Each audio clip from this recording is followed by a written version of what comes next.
By pressing play, you've been transported to Escape Velocity, where the random and ridiculous thoughts expressed here do not reflect the views of the store or the employees. There will be no apologies for the things said today by your hosts and their guests. With that being said, enjoy the experience.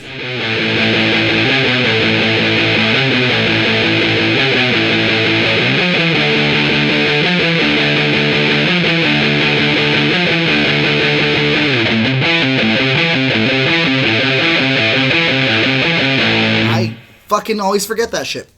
Alright, so no intro today. We're just going to go ahead and jump into today's episode of Escaping Podcast. The best podcast in Colorado Springs when it comes to all things geek, nerdy, and everything in between. And by everything in between, he's talking about the wage gap. It's too big. It's too big.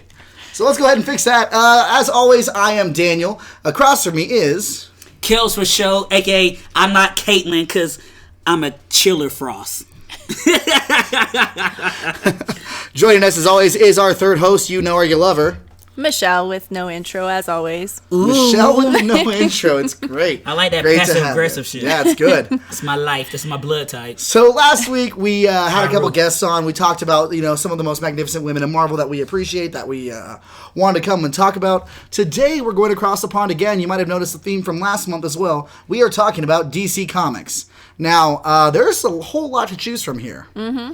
A plethora of amazing women, and same as last week, we're going to talk about some heroes, we're going to talk about some villains, we're going to talk about some moments and some things that really, really helped shape the universe.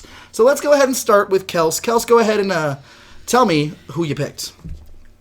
So who I picked is not a who, it's more of a whom, because to me they're a dynamic duo, like they're a tandem, and it's going to be Starfire, a.k.a. Corey Anders, a.k.a. Princess Coriandra, and Raven, aka Rachel Roth of the Teen Titans, because watching the original Teen Titans cartoon was such a joy because it infused that anime aspect of the cartoons that I was watching at the time. Plus, they were already superheroes. Like I was already familiar with Robin, Cyborg, of course, from the old school Justice League cartoons. But then this being brought to my attention, it's like, okay, there's something new, so let me watch this shit. I'm like, yo. Like most people in my age demographic, like we all love the original Teen Titans. Oh, it's amazing. And one of the reasons why was because of these two women, like Starfire being the naive alien from Tamara, who also was a princess, and then she had a whole issues with her sister Blackfire. Oh, that was a great episode, though. Exactly, like she fled that because she didn't agree with what they wanted her to be. They wanted her to rule, but she wasn't ready for that shit. And she has that. She's basically kind of like the Bubbles of the squad. Like she's naive, but she's not dumb, but she just wants to see the bright side to most situations, and she's just so full of life, and she's just open to everything. And fun fact about Starfire, they have Tamaranians have the ability to learn the language of the people of a planet by kissing them, which they debuted in that Teen Titans versus Justice League movie, or that might have been the Judas Contract movie, right. But that was brought up too, and that shit was dope. And then Raven, it just was like so dope because a lot of the story arcs revolving Teen Titans deal with the fact that she was basically birthed to be her father's Trigon access to ultimate power. Like only thing she was there the only reason she exists was to be his access to uncontrollable power. So he didn't look at her as a daughter. He looked at her as a tool, as a weapon. And so she had to grow up being raised to realize, I'm the reason why the world's going to end, because my father wants me here so he could take control of what I possess. Would you compare her to Todoroki? Oh, shit. Trigon is the Endeavor. Right? Because they was breeding bitches. Yeah. Yes, Todoroki ain't no bitch, because that nigga go hard. Oh, yeah. But yes, I'm glad you brought that up because, yeah, it's that father-son-daughter dynamic. Like, I want you to be better than me so I can use you. And Todoroki is all like, I don't want to accept this, so I'm not going to use my fire side. Raven's like, no, I'm going to disregard my father. I'm not going to even try to fucking learn how to use my demonic side of me, even though that is a part of me. And that's always her struggle and always her character arc is to realize, no, that darkness is a part of you. You just have to learn to control it and not let it control you. Just like in the Teen Titans versus Teen Titans Go animated movie, the central arc of that movie was the fact that both Trigons for separate universes were coming together to take over the overall multiverse, and Raven's at the center of that because she is so pivotal to that. Do you feel like Starfire at some point, did you feel like she could be the leader of the Teen Titans? Because like in Rise of Aqualad, when things got very tense, people turned to her instead of Robin because it was so tense. Are you talking about the Rise of Aqualad like in a comic book or? In the comic book. Yeah, because like, all right, yeah, I can agree with that in that sense.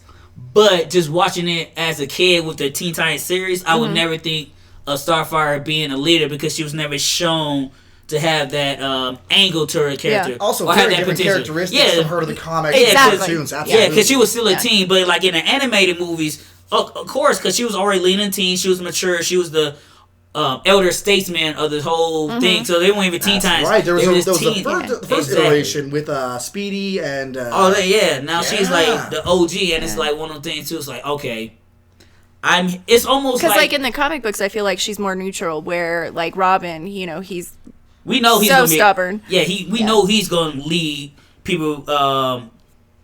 He's going to lead the squad no matter what, unless somebody has a better idea. But thing about Starfire is almost low key more like, I would compare it to a Storm.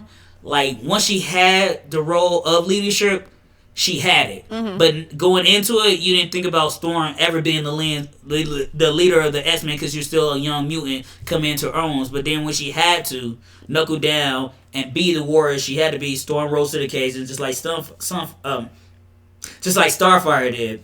So I had no problem with that, like reading the comic books, because I did read like the new iteration, like the 52 Teen Titans, and after that when Aqualad came on and you had Black Kid Flash and Corey was she was the leader because Dick was being Batman rolling with Damian. Right. This was after Battle for the Cowl, and exactly. he jumps in there and takes over the role. And then you had to deal with Damian being Damian. Like, nah, Corey's still here, so you need to listen to somebody. Which is also interesting too, because when you go back to the regular Titan series, she wasn't a part of that.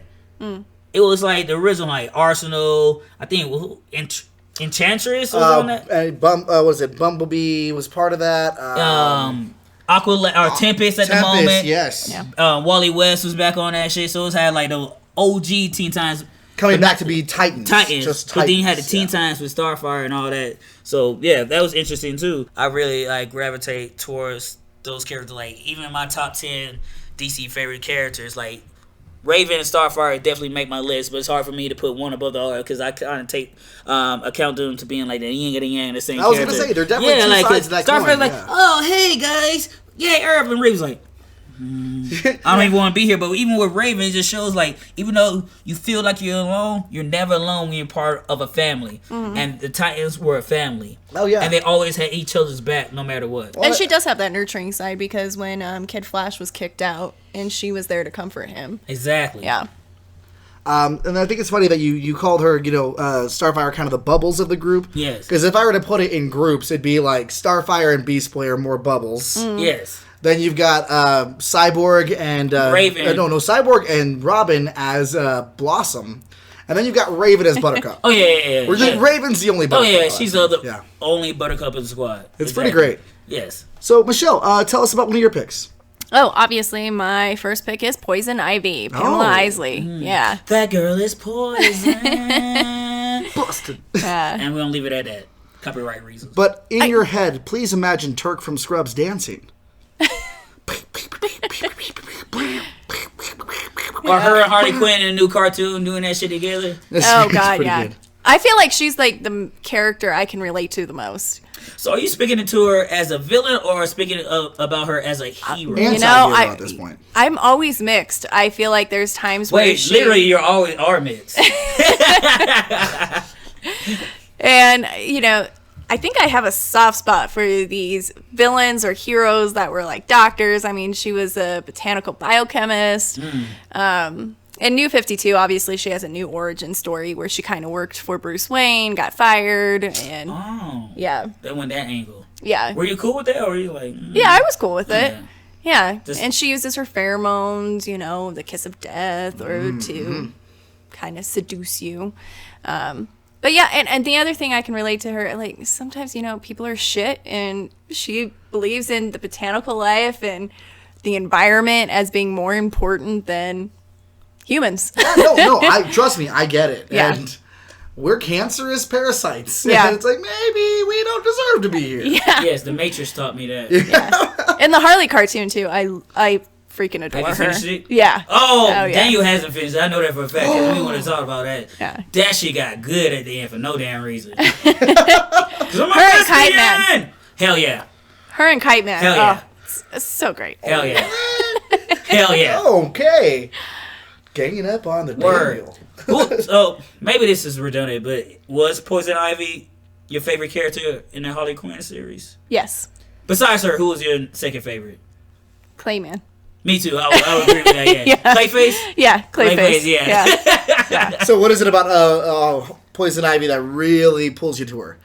I think that, she doesn't look for a team. Her reasons aren't for gaining power for herself. It's more to protect the environment, the earth, as she sees it. Not like I'm a tree hugger or anything, but I like that about her. And then her dynamic with Harley Quinn throughout the years. It's a really, really good dynamic. It is. There's one of the more recent comics where Harley does something, I won't give it away, but she grabs her and she's like, no, you're the reason why I gave humanity a chance. It's for you. It's not for them. The reason I don't wipe everyone out is because of our relationship. Yeah. Yeah. That's and huge. and she has that back and forth with Batman as well. He's the only one that seems to be immune to her seduction. It's true. So it's kind of that battle she has because he's so hard to get.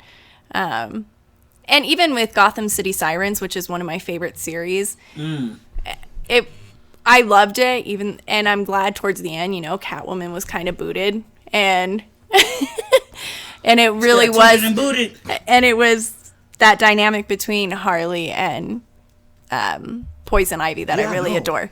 Catwoman, I like her for other reasons. But that's just because Joelle Jones' writing and her art together makes me love Catwoman no matter what. Yeah. And you both shit in boxes? We both shit in boxes. But in that dynamic, I always felt like she was like the hypocritical one who thought she was above everyone. Oh, Catwoman? Yeah. Oh, no, what? what? So in that trio. Okay, if you pick three people and like those two are that, but also Pamela Isley always thought she was better than everyone. Yes, because she's about the she earth. is. She's about the green. She has the most power out of those. She is. Just because you rub aloe vera on yourself every day does not make you better Nigga, than she anyone. bleeds aloe vera. Yeah. Literally. Yeah. So, with the Robert Pattinson and Batman coming out, and there's going to come a point in time when they do give us a new Poison Ivy. Yeah. Do you have anybody in mind that you would like to see play her?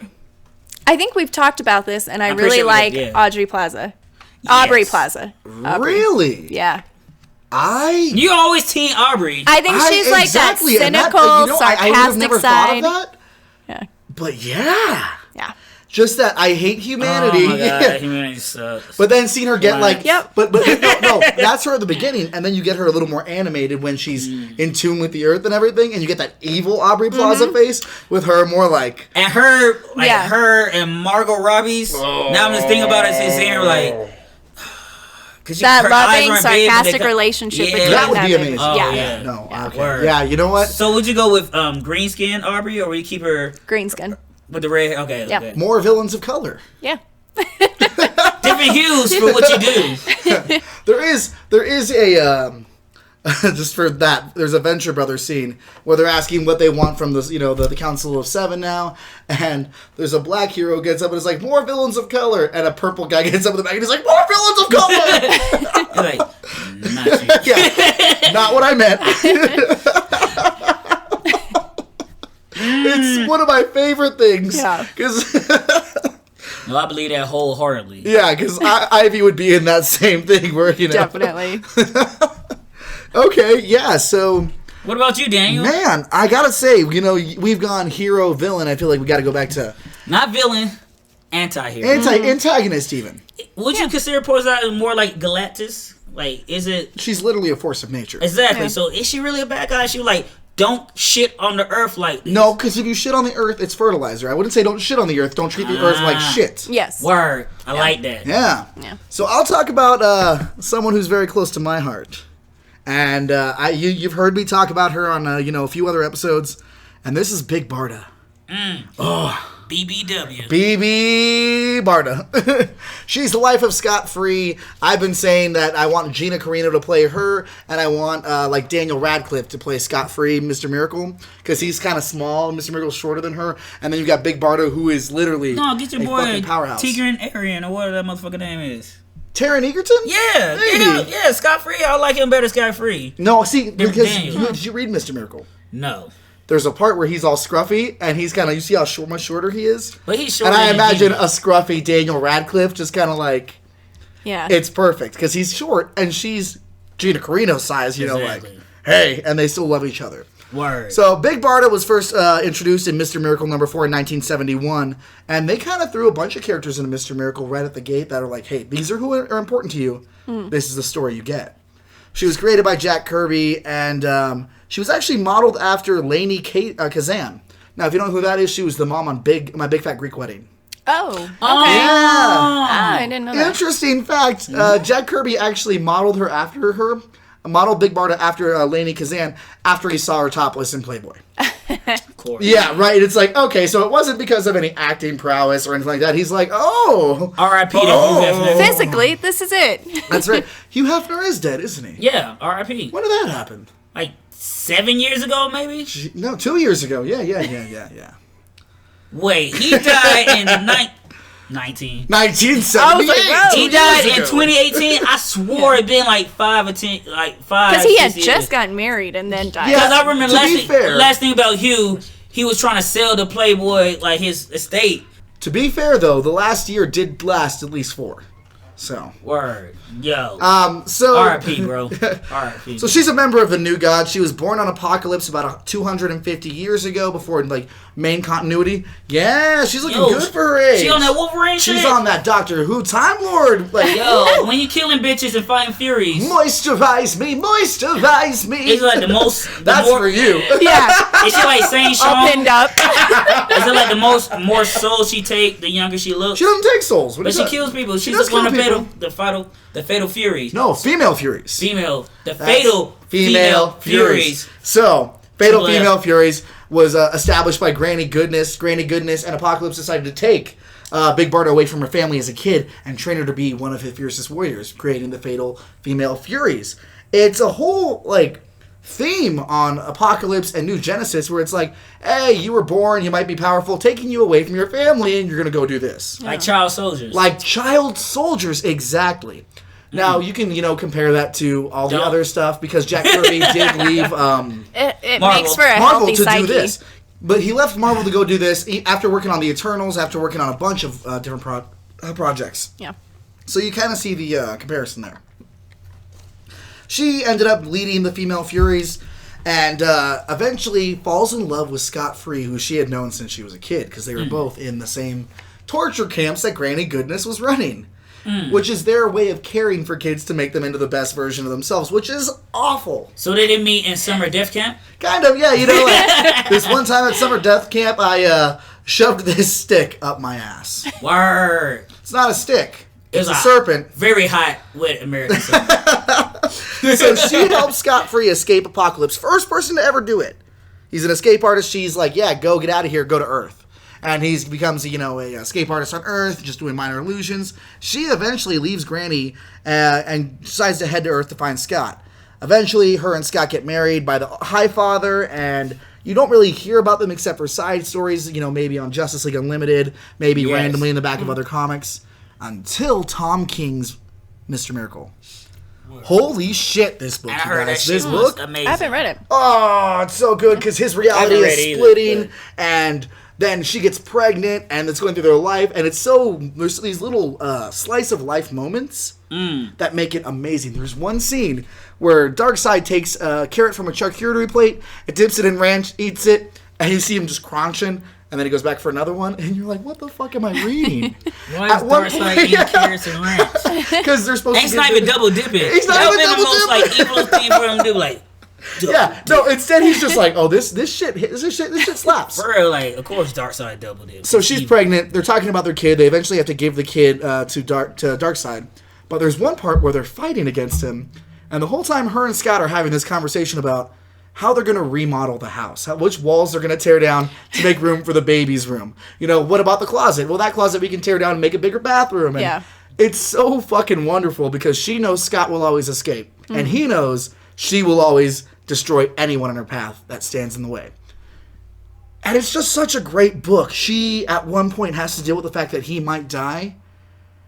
And he's all feeling sorry for herself. And she punches him and just lays him out. And she's like, stand up. And he stands up and she knocks him down again. She's like, stand up. What a healthy relationship. Well, it's amazing because that's what they grew up with, Yeah. Like in Apocalypse where get up because you're always going to have to. Yeah.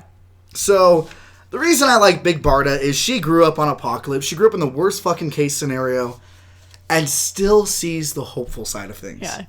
Even if it means she has some less than healthy coping mechanisms, like beating her husband and telling him to get up, or, We were just talking about the Harley cartoon, and when you're talking about him being a scrawny guy, and then I keep thinking about Dr. Psycho and Giganta, yeah. See? Like that part when Poison, you didn't get there yet, but Poison Ivy's big ass Poison Ivy, and he's like, oh, you know my type already. Yeah. I'm like, oh yeah, we do. You like big bitches. Yeah. Like, she ain't no wrong with that. Well, and that's the thing. Big Barda, she has an issue about her height. Mm-hmm. In the Mr. Miracle book written by Tom King, when they go back to Apocalypse, Granny Goodness is there, and she's like, you've gotten big. And she's like, I know. And Granny Goodness is like, no, it's wonderful. You look amazing. Yeah. And it's this weird, sweet moment from her torturer, seeing her as an adult who is this warrior being like, you're magnificent. Because the bigger you are, the stronger you are, the more deadly you are. Right. Could you imagine being the actress that they were like, oh, we're going to put Big Barda and you inspired us? I would be like, oh. But again, Gina Carino.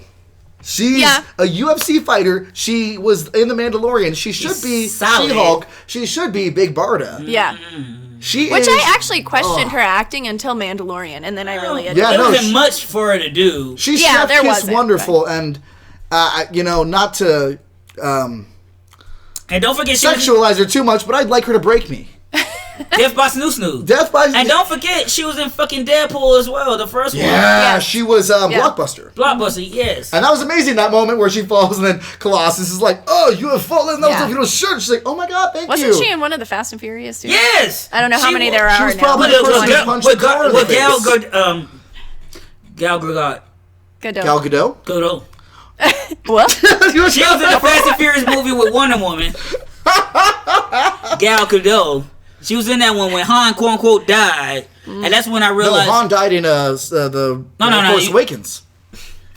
That's when I realized I was programmed to be racist in that movie too, because it's that scene when Han and Tyrese is about to fight the other Asian dude, and I'm sitting there in the theater like, oh shit, Han about to pull out that kung fu in his ass. Now Han get his ass whooped. Like, why did he fucking beat him up? Because I was like, oh, I assume you chose Stanley. You were Michael Scott and you chose Stanley. Exactly, because in all the iteration of action movies, no matter what, every time there's an Asian person in the movie, they automatically know kung fu and karate. Because we can fly when we fight. Exactly. I seen Crouching Tiger. Y'all are not Wendy Wu. Y'all don't give a fuck about gravity. Y'all are not Wendy Wu. But I saw that movie like, ooh, they got me. Because I was totally expecting him to pull out a spinning heel kick like Chun-Li or some shit. He did. And even Tyrese in that movie looked at him like, I thought you had it. Like, why? I was like, ooh, shit. I'm Tyrese. I am loud. See? All right, so that's why I like Big Barda. She's amazing to me. She's a great partner. She grew up in some shit situations, but still makes the best of it. Mm-hmm. And when she has a family, that comes first in such a big way that it doesn't distract her from still being a hero or doing what needs to be done. She's able to juggle it all in such a way that you're like, oh, life hasn't broken you down. And if anything, it's made you bigger and better, and you're going to keep going. Bigger, better, Barta. Bigger, better, Barta. All right, we're going to throw it back over to Kelsey with that. Kelsey, you had another choice today. So you've gone good and even the yin and yang of some good. Tell us about some evil choices. Well, this is going to be another one that's not quite that evil. Because depending on the iteration of the character, she could be good, she could be bad, but she's always cold. You're as cold as ice. Doom, doom, doom, doom. So I'm going to talk about none other than Caitlin Snow from the CW Arrowverse. Oh, yeah. Yes, because in that series, she starts off as a split personality of Caitlyn, because she finds out later that her dad already knew she would be a meta because he was already a meta, which is weird because prior to the Flash, there was no knowledge of metas at all, but he already isolated that gene and tried to splice it out of him, and it was a whole story arc. And what I like about the Killer Frost character outside her power set is like, she just doesn't give a fuck. And in the show, she lets it be known like, I'm not Caitlyn, I'm not soft. I am strong. I'm here to kill because I have to survive. And Kate was like, no, we don't have to do this because we're Team Flash. And I'm a scientist, so I save lives. And one of the things I love, too, about Caitlyn Snow and Killer Frost was the dynamic between her and Ronnie Raymond, a.k.a. Firestorm. It's like the hot and the cold, literally. So when they did a crossover Crisis on Earth X, you had the Nazi dark version of Firestorm and Killer Frost. So it's like, damn, babe, you really cool me down. It's like, well, you heat me up. Like, oh, I love bad puns, especially when they're sexually charged. Bad puns. Yeah, like. Also, the fact of her character. CW doesn't do sex though. They're they do virgins. sex, and guess what? They're like getting ready to dry They hump. do like French kissing, and those characters have no problem steaming it up. But no, like. And that's one thing too, like, the Flash does this thing, like, they will make a villain, but in some iteration, they'll bring him back as a hero. Just like what they did with Captain Cold, guess what, just like what they did with Heatwave, even with Michael Merlin, goddamn, Damien Dark, they will find a way to bring these motherfuckers back and be like, oh, they could be good people depending on the circumstances. Even with Killer Frost, like, once Caitlyn realized she was a separate personality, they learned to work in tandem together. Like, alright, if Caitlyn can't do this shit, she gonna go night-night, the bad bitch is gonna wake, and everybody getting frostbit. I'ma shut all this shit down. And that's what I like about that character. It's like, sometimes you need a bad guy to get good shit done. And in certain comic books and continuity, she's been a part of the Suicide Squad.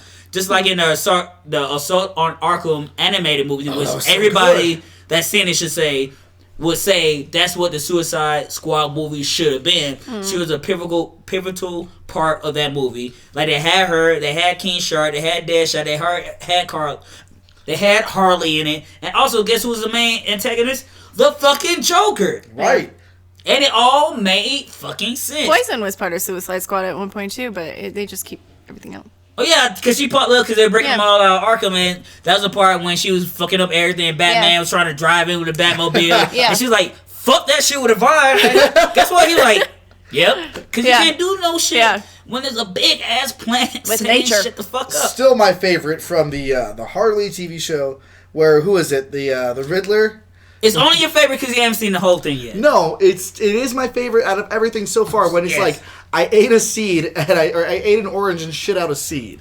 And he just says it so matter-of-factly, crazily, as he's laughing and running away. Like, how did this happen? Yeah.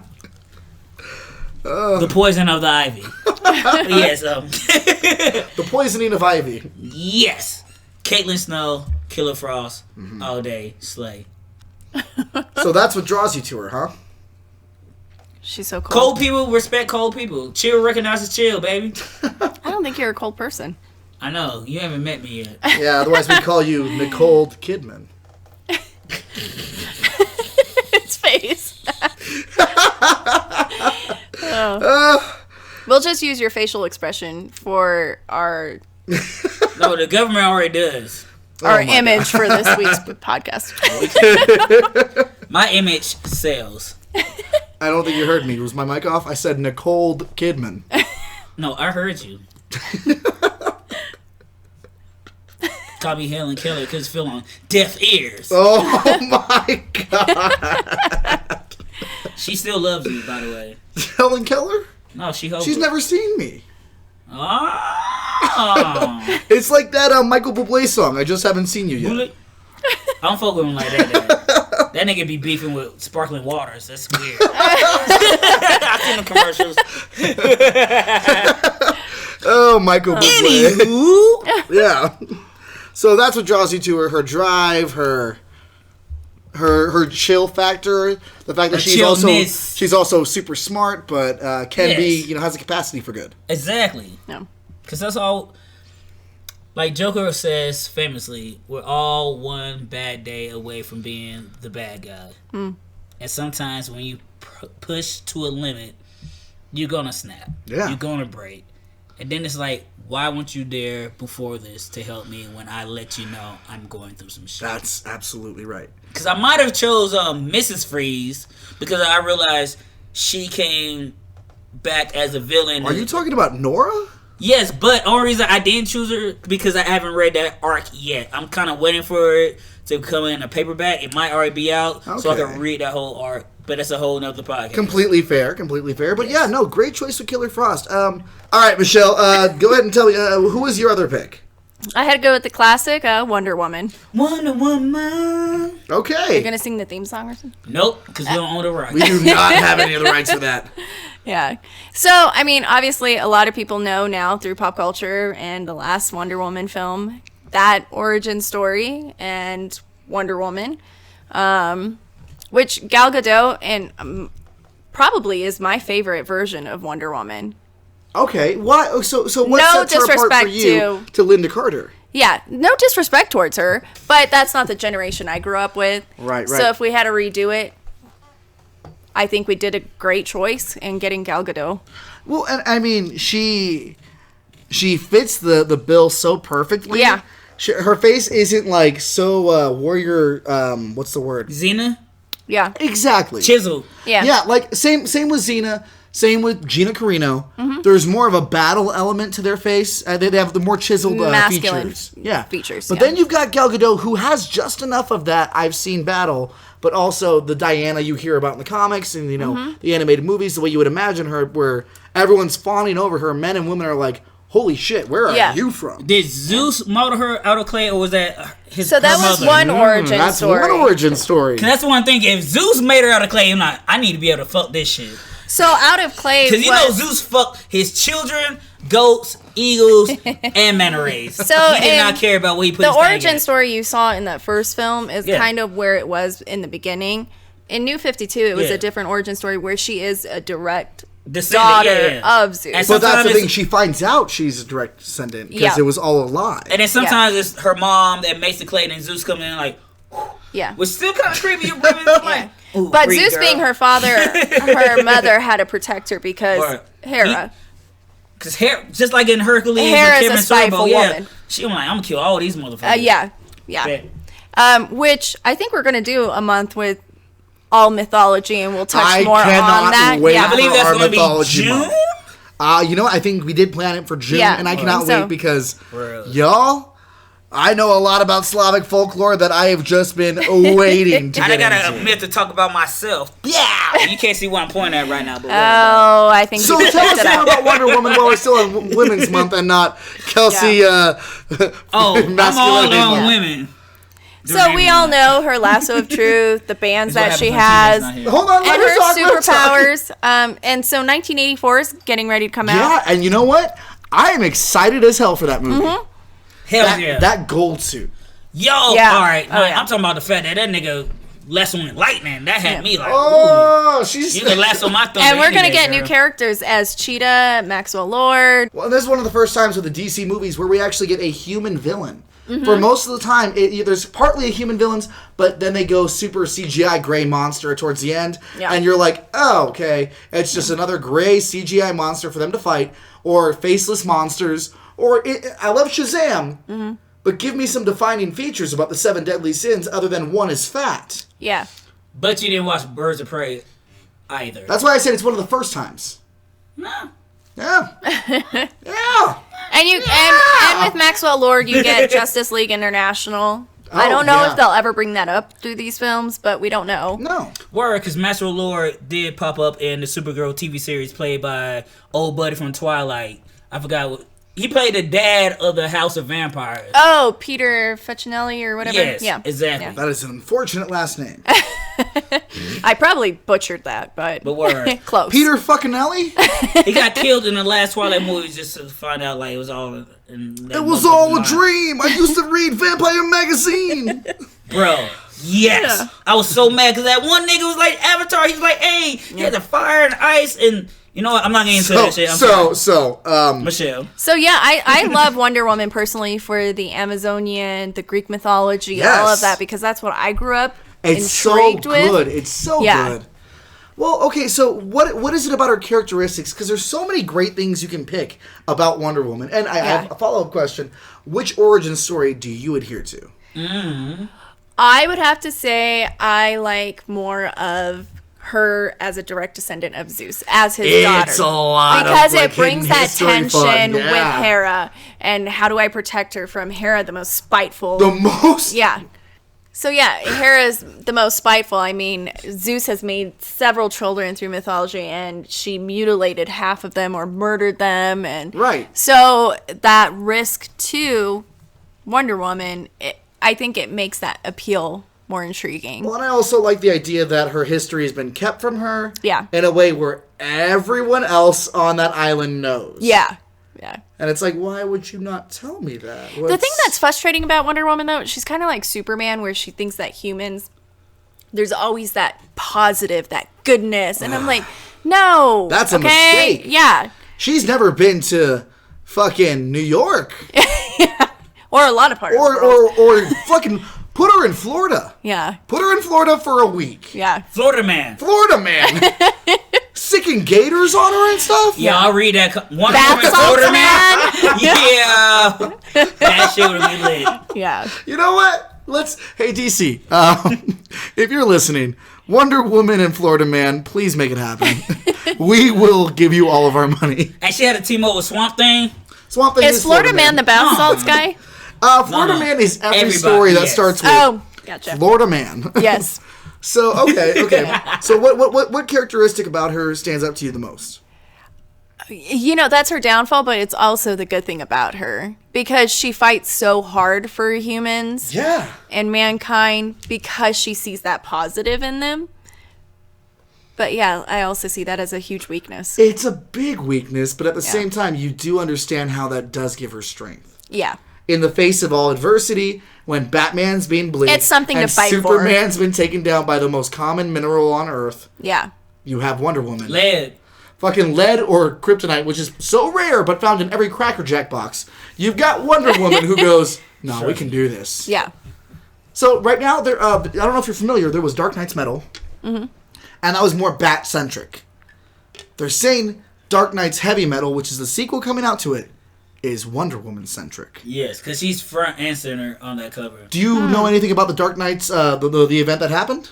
No. It was dark Batman from a dark multiverse that basically made up the Justice League. Okay. And a Batwoman. Yeah, she was Bryce Wayne. Yes, and she genetically grafted on gills. To kill She was the woman, Aquawoman, yeah. and She was the woman it was that amazing. drowned. Yeah. That shit was dope. That shit was so cool because she had the eye patch and she's just like, no, you're dead. No, you're dead. So if there's a dark multiverse coming and it's dark Diana's, Yeah.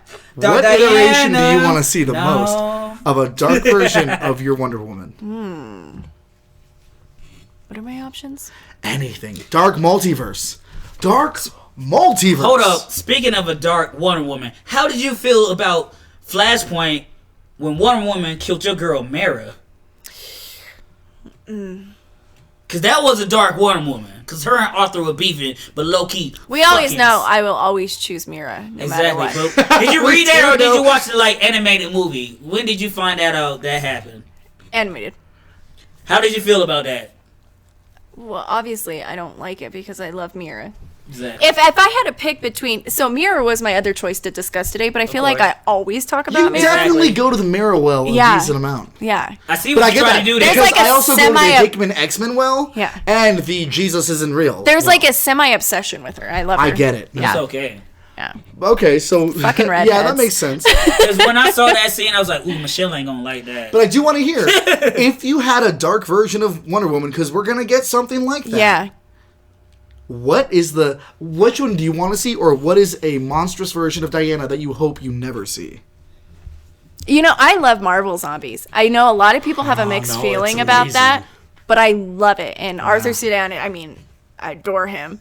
So maybe a zombie Wonder Woman. A zombie Wonder Woman would be amazing. Yeah. But not deceased, because they didn't like turn into zombies and be zombies. They were infected and they got... Alright. DC's was really good, though. Yeah. Better than I thought it was going to be. From what I heard, I wish I would have read it. I don't want her to be like an undead where it's like a vampire. No, I'm not going to... Like, I listen to people, YouTubers... What I'm saying is read I'm not going to read it. You don't want to read it? No, because I heard it. That made me like, oh, shit, I should have read it. Because I would have been like... Yeah. Alright, so we're going to go to my last choice then. And for me, it's going to be a villain again. Because, we went hero, villain, hero, or hero, pro, I don't blame you. Pro. I love villains. I think I relate more to villains than... And, I got to say, the villain that I chose today, again, has some good moments. But it goes hand in hand with my first choice. I picked Granny Goodness. Oh, Granny Goodness. Because she's so easy to hate. You remember in the cartoon when she was first introduced, and you're like, ew. Why does she sound like that, though? And I remember telling you should talk about her because you already did Big Barda, so exactly. It goes hand in hand. Yeah. Yes, you actually set that up perfectly. But remember the cartoon? Teamwork made the dream work, baby. Remember the cartoon when they go and they see her and she's on the farm and she's like, I don't care about nothing. Which cartoon? Justice League Unlimited. Oh! You remember? I don't remember that specific iteration. God, it's so good. Because I watched Young Justice, and when she was playing the dual identity, it's like, no, nigga, she the same person. Well, and she even, before we get into her history, she pretended to be Athena for a while to get the Amazonians to go to war. And she's pretending to be your friend Athena right now? Because I still don't believe she exists. Ah, shit. Well, she doesn't even listen to the podcast. But Granny Goodness might be trying to recruit you to be a Fatal Fury. I'll be a Fury. I know you would. Give me any power. Word. So Granny Goodness first appeared in Mr. Miracle number 2, 2 issues before Big Barda. Not New Guys or anything else. No, Mr. Miracle number 2. Okay. That's right. She was also created by Jack Kirby and originally was a lowly. Now, a lowly or lowly, I read it as lowly, but that's how I read it growing up. It's different things for different people. So... she was not always part of the elite. She was one of the poor peasant class of people, taken from her family to go and be a hound of Darkseid. Yeah. I almost said a hound of Apocalypse. Different thing, different universe, right across the pond. Yeah. So, where he's kind of like Thanos with actually no emotions. That's right, because Thanos at least sometimes he's like, you know what? With Lady Death. You know what? I fucked up right there. Darkseid is on a whole nother level. Yeah. That's right. So, she, was part of the brutally oppressed peasant class, taken from her family to be trained as one of Darkseid's hounds. And here's the thing, they gave all the hounds a dog. She named her dog Mercy. Her dog Mercy was her best friend. They fought, they hunted, they trained, they killed together. Her final test was to kill the dog. So instead, she killed the trainer, or her trainer. And Darkseid's like, oh, why did you do that? And she's like, well, because to kill Mercy... to kill my dog would be to take away my biggest asset. And instead of that, Darkseid orders Mercy to kill her. And the dog immediately turns and goes to kill her, so she's got to kill the dog. What? I know! Oh, now need the whole Granny Goodness origin movie. She wasn't bad. That's like at the end of I Am Legend, Will Smith had to fight his dog. I was going to say, you can't have an origin story because we would all be crying because the dog has to die. The dog has to die. And the fact that the dog turned on her like that after she's like, that's the only sad thing in I Am Legend. That's what Marvel would have did. Marvel like, yo, this how we going to make you connect to Granny Goodness before we give you the whole Fatal Fury. Yes. So that moment broke her. That moment broke her so much that when Darkseid was like, well, you're going to go and you're going to be part of this camp, so you're going to be the one to torture and train everyone. She was so dead inside. She's like, yeah. Like, what the fuck else am I going to do? Yeah. So she goes, she trains Big Barda. She trains Scott-Free, son of the High Father of New Genesis, who traded his sons with Apocalypse Son as a peace treaty. And so there's this whole thing where Scott-Free is actually the son of the High Father, and his brother is actually Orion is the son of Darkseid. Yeah. And it's this whole thing. There's a prophecy there. What was the other Darkseid kid's name? Kaepernick or whatever. Oh no, you're right. Colin Kaepernick. No. Hey, yo, he kneeled for a reason, though. That's why Darkseid got rid of him. Like, we don't kneel on Apocalypse, nigga. That's not what we do. No, but you're right. What was it, son? Caliban? Calabac. Yes. So, she raised them. She tortures them. She goes through this whole thing of hunting down Scott and Barta different times and being like, you think you can escape? Only to hit Tom King's story again. And when she meets them, it's like, it's so weird because they're on these death camps and there's death happening everywhere. And she's got a human kind of looking thing and it's on all fours and she's using it as a table and as a footstool. But she's also offering them cookies and she's offering them, like, oh, please have some wine. It's bone wine. You remember bone wine? Oh, it's your favorite. And they're like, I hate bone wine. And they taste it. They're like, shit, that's good. And so Granny Goodness, even in her evil mindset, still was kind of proud of Scott and Barta for escaping. For them doing their own thing. Even though she had to hunt them down, there was still a level of admiration. And kind of the opposite side of, like last week, the opposite side of why I chose Big Barda is why I chose Granny Goodness. Big Barda took all that and became better. Granny Goodness was broken down and became what she was, but there's still a glimmer of who she was before that. The cookie baker? Just enough, just enough to where sometimes she'll let him escape. Yeah. Sometimes she'll say how proud she is, even while she's got like a slave on the ground that she's using as a table, who she's beating mercilessly. Word. I love her. She's immortal. It could be a kink. I mean, they could be. Because in that Batman Superman, was it Apocalypse? When Supergirl came to Earth, then they go to Big Barda and Mr. Miracle's crib. The mother boxes come from there. Exactly. Everything is around and there. Big Barda flipped the whole kind of like Spider-Man, His Amazing Friends, everything flipped around, all the shit. She was like, let's get ready. Next thing the Darkseid like, bitch, I'm here. Fuck everything. What do you mean, let's get ready? For real. Because shit's here. Prepared. And I didn't watch Smallville, but I know Granny Goodness was in there. She did show up in Smallville. It was her first film debut. Her last one so far. I would like to see her come in some sort of CW aspect. Yeah. In what they have now. Not a DC film. DC film has been letting me down, and I have nothing more to say about that. Yeah. So let's go around and kind of the same thing as last time. Now I fucked my whole brain up because DC ain't even touch on the dark side. Well, they have. No, I'm talking about on the CW side. CW side. That's what I'm talking about. Because Justice League tried. Because that's where they got to go next. Justice League was such a down. With Infinite Crisis. Batman versus Superman tried. It needs to. No, I'm talking about the Arrowverse. Yes. After they did that, dark side and that side. Here's what I'm saying. That's as much as you don't want to believe it. Yeah. The CW verse is killing what the DCEU has failed to deliver on. Even when they fail, they at least trying.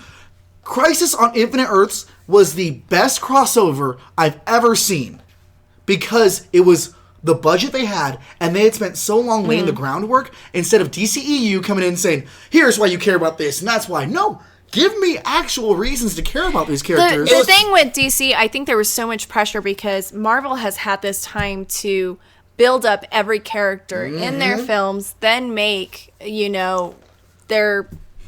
That's why Avengers and all of that. Where DC, it was like they saw the competition. They're rushing all these storylines, and it doesn't work that way because they weren't smart enough to realize, most people already say, you already had all your toys in the sandbox. Yep. But you decided to let other people play with your toys. Marvel's like, only have these toys. Yeah. Everybody else have my toys. Let me do what I can and slowly get them back. Yeah. DC could have did what Marvel's doing now since forever. Oh, yeah, definitely. With Marvel took the time to make there's one movie in the first phase that everyone said would fail.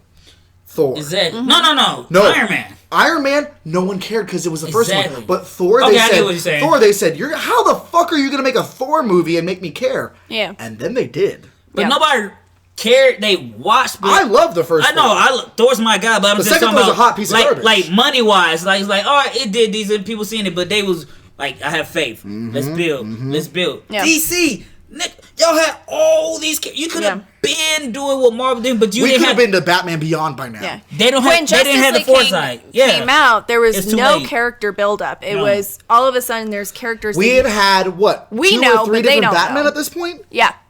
You had fucking Man of Steel, fucking Batman vs Superman, Suicide Squad, like Cyborg randomly came in. So going with that, final question of the night. Obviously, where can the people find you? What would you like to plug? But same as last week, which female character in the DC universe that has not been introduced would you like to see hit the small screen or the big screen? Michelle. Big screen. She's been in the big screen in the Tim Burton version, but for me, I need it now. Mm-hmm. This version. You need it meow? Meow. Right, man.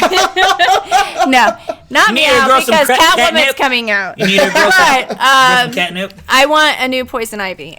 No, who was that before? Uma Thurman. Yeah. Like the Fall Out Boy song. That was a different version. Birds of Prey being out, it's a perfect opportunity to bring her. That was a nasty movie. So, yeah. Stupid. Cersei's another good one. Okay, wow. From Game of Thrones. Hot take. Hot take. No. Oh, that's funny, but we ain't gonna do that. Okay. DC version. And where can the people find you? What would you like to plug? Nothing to plug other than everybody should vote for Poison Ivy, Aubrey Plaza. Oh, man. You know what? Get it out there in the universe. Got it if we keep saying it, the collective unconscious will take it and run with it. Yes. Yeah. God, we should just write her letters. And Dear Miss Plaza, hi, my name's Daniel. You may not know this, but I'm a fan of yours. Yeah. So yesterday, as I was talking with my friends, these are my friends, Kelsey and Michelle. Miss Kelsey, he's a little bit more like, and then, she was at And unlike a lot of people, I actually saw the movie you did with Scarlet Witch, aka Elizabeth Olsen, with Ice Cube's son. I watched that movie. Oh, I watched that too. Movie. I'm more a fan of the Little Hours. Ingrid Goes West. The Little Hours. Yes. He was trying to write a Batman script in that movie. She was too. at Sundance a week before I went to Sundance. Weird flex, but okay. If only we would have just crossed paths. And cross streams. She would have been here right now. Yes. But otherwise, I am Emily Gideon on Instagram, Michelle Gideon on Facebook. Hell yeah. We're happy to have you every week, Michelle. Hell yeah. Kite Man, tell me what's up. What is up? Ooh, I see what you did there, baby. Yeah, which of these women, which character in the DC universe that hasn't hit would you like to see on the big screen, the small screen? Where can the people find you? Who are you wearing tonight? I'm gonna go with Amethyst, just because I don't fuck with fantasy character. Yes, just because that genre has not been translated to the big screen.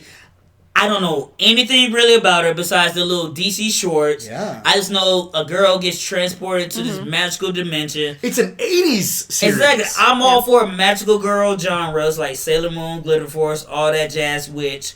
So I'm like, well, you have that lane to get into. I think you could play her. Oh, I could play anybody, girl. Like, shit. Not like motion capture, because I ain't gonna wear no heels. You gotta have somebody else doing that shit. But voiceover, we could be in here getting that shit popping. But, Amethyst is like swords, sorcery, magic, gemstones, Steven Universe. Cause it's not Steven Universe. No, it's not Steven, but it goes with gems like Amethyst. That's why I thought about that right now on the spot. The brilliance of the Low-key, brain. Amethyst is one of the best characters in Steven Universe, but that's not what we're talking about right now. There's like 5 characters. There's way more than 5, and we'll talk about that in 5 main. No. 5 main. No. Garnet's number 1. Let's be for real. She's the best. You say 5 main. There's Pearl. There's Amethyst. There's when you take down not Amethyst, but Garnet as 2 different characters, Ruby and Sapphire. That's 2 characters right there. Then you've got Bismuth. Then you've got Lapis Lazuli. Then you've got Peridot. I said 5 main. Oh yeah, these are main characters now. Steven, you watch Steven? Do you watch Steven? The 3 gems that make 4, and Ruby or Rose. How dare you? Rose was pink. That's 5. Like I said. Where can the people find you, Kelsey? And what would you like to plug? You brought that to me, baby. You brought that to me. We'll talk more about Steven Universe on the next one of the next episodes where we talk about on the corner female of Bijou and groups that Tejo. are power groups. Oh, I didn't think. No, nigga, I didn't think about that. I had that on my list since you said it. But of course, you can always find me on Escaping Podcast. Yo, where the captions at? You can find me, Kels for Show, on Instagram, Snapchat, Kelsey DeAndre Greer on the FB. That's Facebook for all the youngsters out there. Yeah, baby. I think the youngsters made that for you. I don't try to know youngsters, but they know me. No, that's all I had to say. That's it. Okay, awesome. For me, I've been saying, and it's going to be my first pick. You've been saying like, I want Big Barda. I want to see Scott free, but again, I want Gina Carino and Daniel Radcliffe to play them and have them in the roles. That's it. That's so not what you asked me. Go ahead. Who hasn't been on the screen that I'd like to see?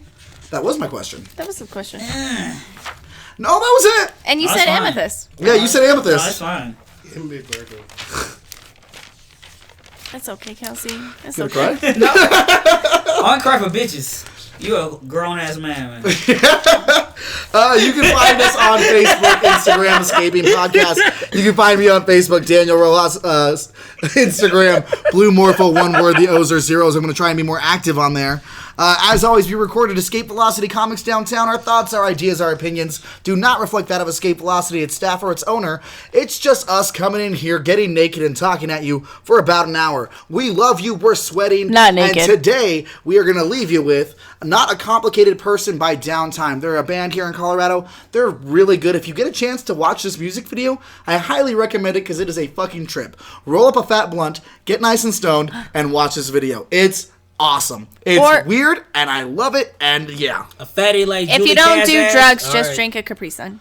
Yeah, exactly. It's the same thing. Just drink a kiwi strawberry Capri Sun. Ew. And there you go. Oh, cool splash, baby. Who are you? Summer black. No, we don't fuck with that strawberry keep. All right. Thanks for listening, everyone. We will see you next time on Escaping Podcast. Remember, there can only be one chum bucket. Just remember, if you feel like Big Barda and you stuck in slave pits of apocalypse that you gotta fight and kill your friends, you need to get you a scot-free so you can be an escapee.